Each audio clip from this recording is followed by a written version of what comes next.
Dumulas yung gulong sa likod.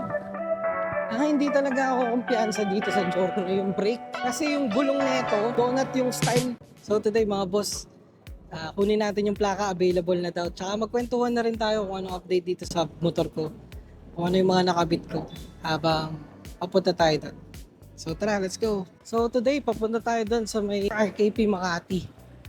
Kukunin na natin yung plaka, available na pala talaga siya. Mabilis lang to. Alright. Para pala sa tinakbo ng Giorno ko, no, na 128 km pa lang siya as of today. Hindi pa siya nabe-break in kasi busy din. Tsaka sobrang ulan ngayon, maulan, may bagyo na naman. Parating ngayong weekend. So ngayon hindi maaraw. Masarap magmotor.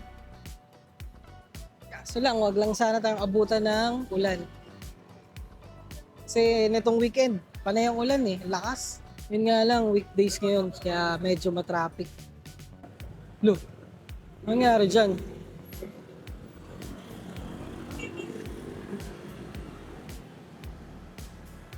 Hinago kahit naka-red, no?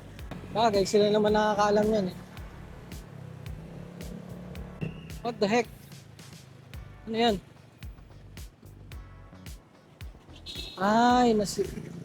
Mag-start. Alam niyo, sa totoo lang, masarap talagang i-drive tong Giorno kasi madali lang siya isingit-singit. Hindi pa siya ganun kabigat. So guys, marami pala akong nababasa at saka nababalitaan na nadudulas sila or nadudulasan sila dun sa stock tire nitong Honda Giorno. With all honesty, talaga naman madulas. Hindi ako confident sa kanya magliko-liko. And na-try ko din to nung kaninang umaga. Nag-sudden brake ako kasi may tumawid na aso. Dumulas yung gulong sa likod. Hindi siya ganun kakapit. So, ang nakikita kong solusyon talaga dito is kung wala ka pang pambili ng aftermarket na gulong, the best thing you can do is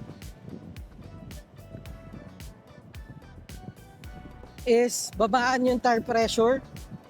For example, sa likod 27, sa harapan 25. Gaya niya, no?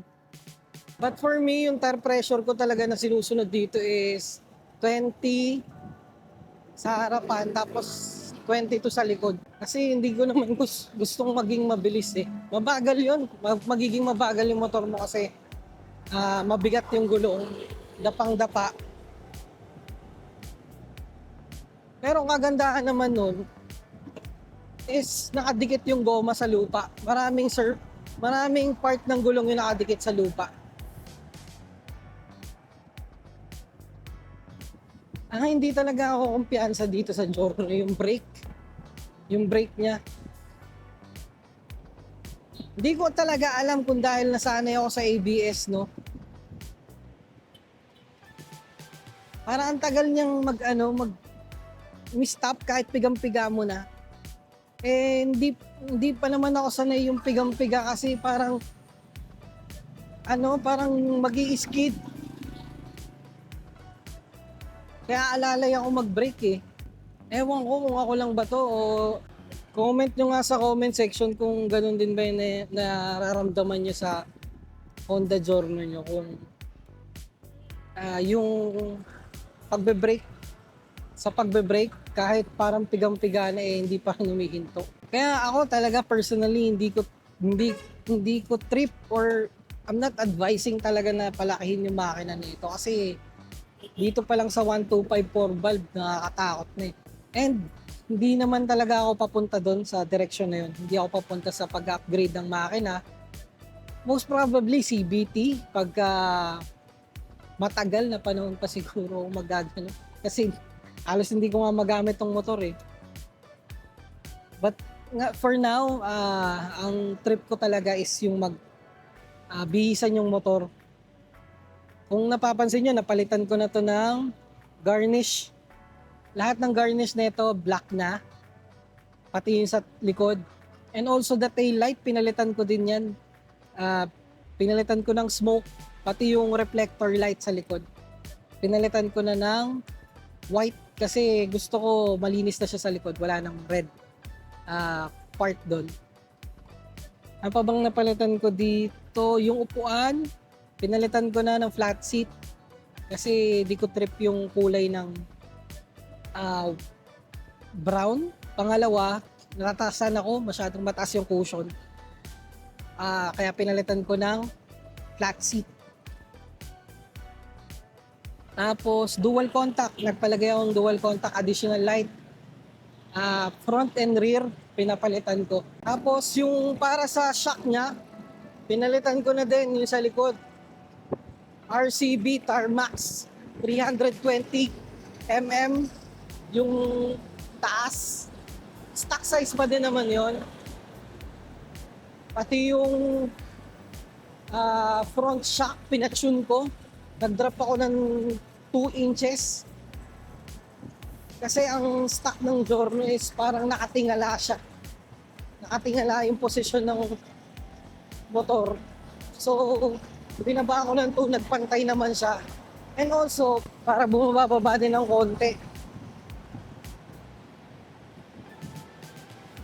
Kasi yung gulong nito, nakaano to yung 90, 110, 90, 190.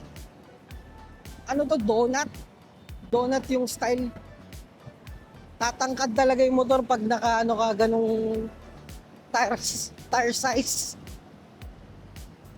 Kaya ang advice ko talaga kung gusto mo pang bumaba yung motor mo, magano ka 120/70 tapos sa harap 170. For sure dadapa na talaga yung motor mo. But for me, gusto ko talaga yung 90 mataas. 110/90 tsaka 190 yung mataas yung motor. So after kong mapalitan yung shock, nagpa-powder coat na din ako ng swing arm natin at nagpa-powder coat na din ako ng grab bar kasi gusto ko maging all black. And lately nga pala, nag-upgrade ako ng radiator. Ang ginawa ko is nag-BRD na ako. Pinalitan ko yung stock radiator ng BRD 2-row. Okay din naman, hindi na siya masyadong mainit. Halos di umiinit kasi dun lang ako sa amin usually. Ayun, lumayo-layo ako konti.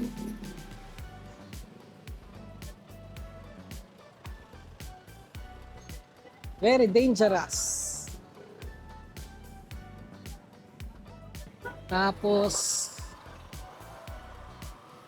dumating na yung gulong na in-order ko kasi personally gusto ko talagang ang una ko talagang pinapalitan kahit sa mga dumaan kong motor is yung tires. Yun ang una ko talagang pinapalitan. Hindi ko alam pero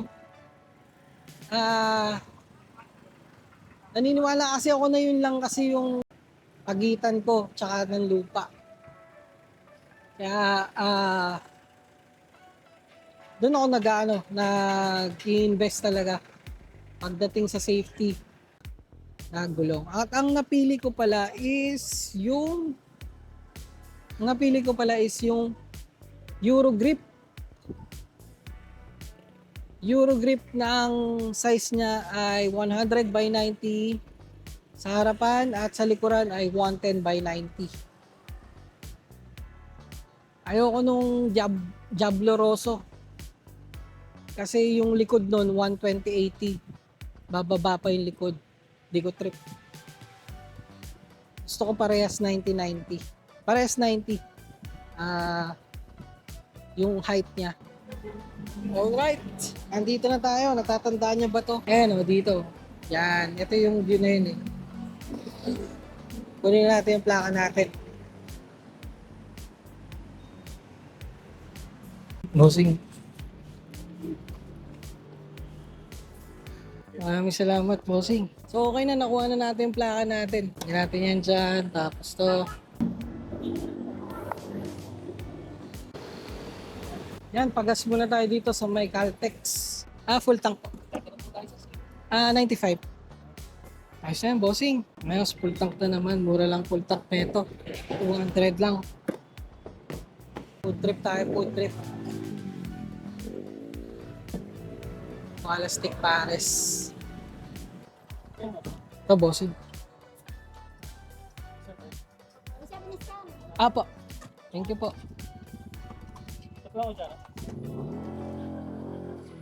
Ano ito mo ba? Testing. Pag pumutok,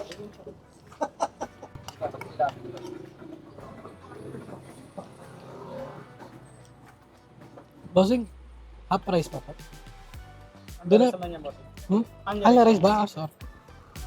So yun, dito na natatapos yung ride natin today.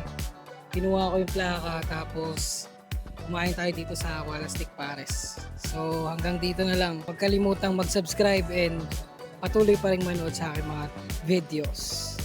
Alright, salamat. Peace out. Let's go. Tuloy na tayo.